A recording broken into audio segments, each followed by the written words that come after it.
सबसे पहले तो प्रणाम नमस्कार। लक्ष्मण रेखा में और आज हम लक्ष्मण रेखा के क्रॉस कर गई बा।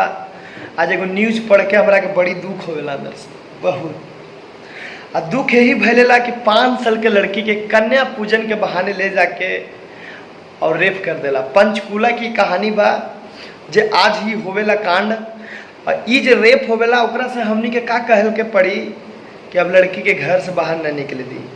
यही ना, अरे सरकार जैसे कि एक्शन लेवे से न होई, सीधा ठोकी ओकरा के सीधा इससे, तब समझ में आई। तो तोनी पकड़ के 4 दिन जेल में घुसा के और फिर छोड़ दी। तो ये अब न होई।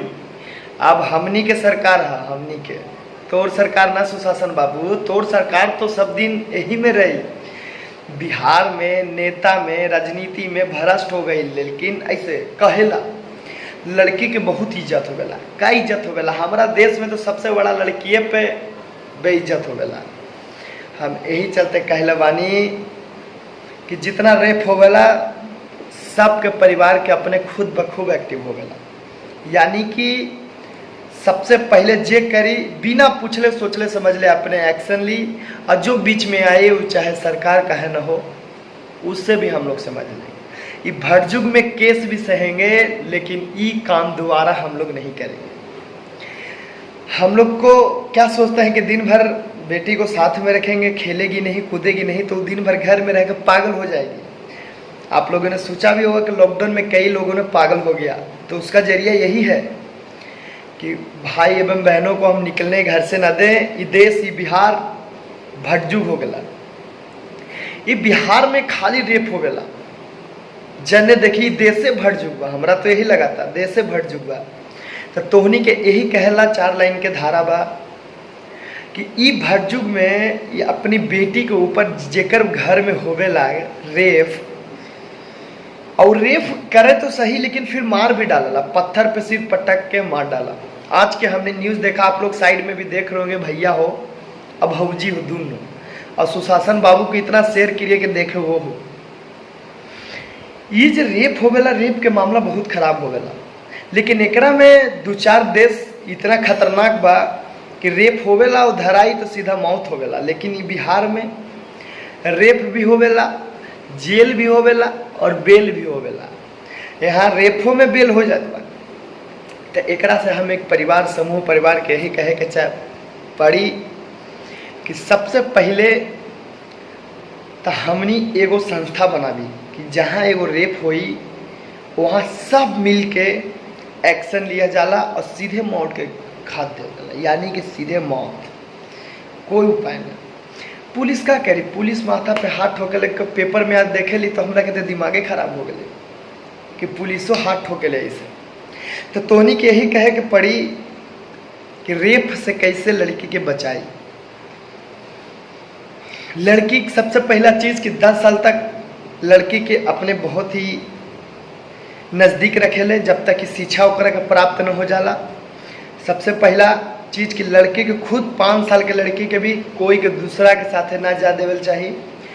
दूसरा चीज़ कि जैसे ही लड़की 15 साल से ऊपर हो जाला, यानी कि 20 साल लगभग अप्रॉक्स नहीं 15 से 18 साल अप्रॉक्स हो जाला, तो ओकरा के आत्मरक्षा के लिए कोई अच्छा चीज़ में भेज देवेला कि जहाँ सीख के और फिर अपना खुद के संभाल सके। तीसरा चीज़ कि ये सब सीख ना देवेला, बाहर में कहीं जाला तो अकेले ना जाला, दूगों के साथ जाला, चाहे वो उसका दोस्त हो या फिर गांव के कोई हो। और सबसे पहला चीज़ मैं उस माता बंधु एंड पिता को कहना चाहूँगा जिनके बच्चों को रेप हुए, हम लोग जस्टिस मांगेंगे।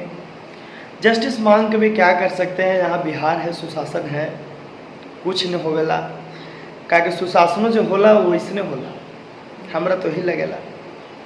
बट कोई ना, हम लोग के खुद के मजबूती देवे के पड़ी अपने अपनी बेटी बहू के। ना तो पैदा करे से पहले 2 बात सोच ली, या तो लड़की पैदा करी या तो लड़का पैदा करी, ना तो दोनों में से का करी। लड़का भी वैसने होवेला, लड़की भी वैसने होवेला।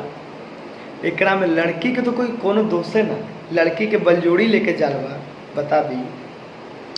तो यही 2 चीज़ हम कहा चाहत परिवार से कि या तो अपना बेटी बचाओ, बेटी पढ़ाओ, हमारे मोदी जी के कान में कैसे जाई कि बेटी मरो, बेटी के रेप हो या फिर बेटी ला जस्टिस हो।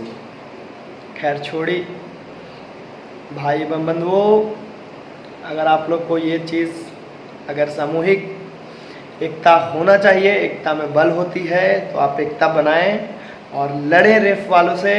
जितने भी लोग पे रेप होते हैं हम खुद लड़ो और खुद दो, और जो बीच में आए उसको मुंह तोड़ दो। तो इसीलिए कहते हैं कि अगर ये वीडियो पसंद पड़े मेरे भाई एवं बहनों, तो इतना शेयर करो कि ताकि मेरा बिहार के धरती के उन परिवारों को मिल जाए जिन परिवारों को रेप उनकी बेटी की रेप हुई। तो धन्यवाद। और जो लक्ष्मण रेखा का पार करी वो इसने बयान सुनी, या तो मौत या तो घाट। Bye by.